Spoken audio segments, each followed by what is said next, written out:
On invite les élèves à s'entraîner, beaucoup, devant sa famille, devant ses amis, devant des camarades. Il faut se filmer, plusieurs fois aussi. Repérer les tics de langage, les gestes parasites. Laissez vos proches ou vos amis vous poser des questions, ça va vous forcer à voir quels sont les points qu'il faut expliciter, ceux sur lesquels vous êtes solide et ceux sur lesquels vous vous sentez plus faible et qu'il faudra donc préparer pour être à l'aise lors de l'entretien. Le temps 2 du grand oral, c'est un temps qui se prépare aussi. Par exemple, en listant des questions susceptibles d'être posées par le jury. Cette année sera une année masquée. Pensez à vous entraîner avec votre masque. Cela est très différent que de parler librement chez soi quand on s'entraîne. Ayez un masque avec lequel vous vous sentez à l'aise et qui ne glisse pas trop sur votre bout du nez au fur et à mesure de votre répétition.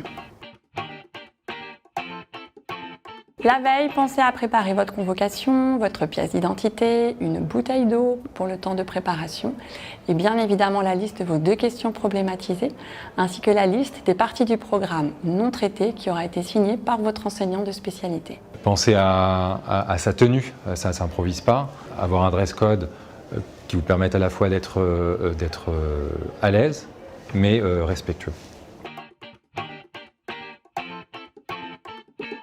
Un oral réussi, c'est un oral qui est à la fois bien préparé du point de vue du contenu et bien mis en valeur avec des compétences orales.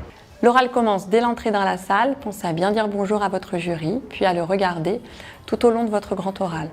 Vos mains ne sont ni croisées, ni dans le dos, mais elles soutiennent votre discours. C'est aussi possible de demander au jury de reformuler la question qu'il a posée. Pensez aussi à avoir en vous quelques exercices de respiration, par exemple de cohérence cardiaque, que vous pourrez exercer pendant le temps de préparation pour pouvoir faire baisser votre fréquence cardiaque et gérer au mieux votre stress devant le jury. Quand vous entrez dans la salle, les dés sont jetés. Peu importe votre niveau de préparation, il faut croire en vous, être convaincu, motivé. Vous avez un jury devant vous, un grand oral à donner, c'est un peu à la manière d'un spectacle, d'un show. Mettez-vous dans la peau d'une rockstar. Il faut être convaincant, motivé, engagé jusqu'au bout.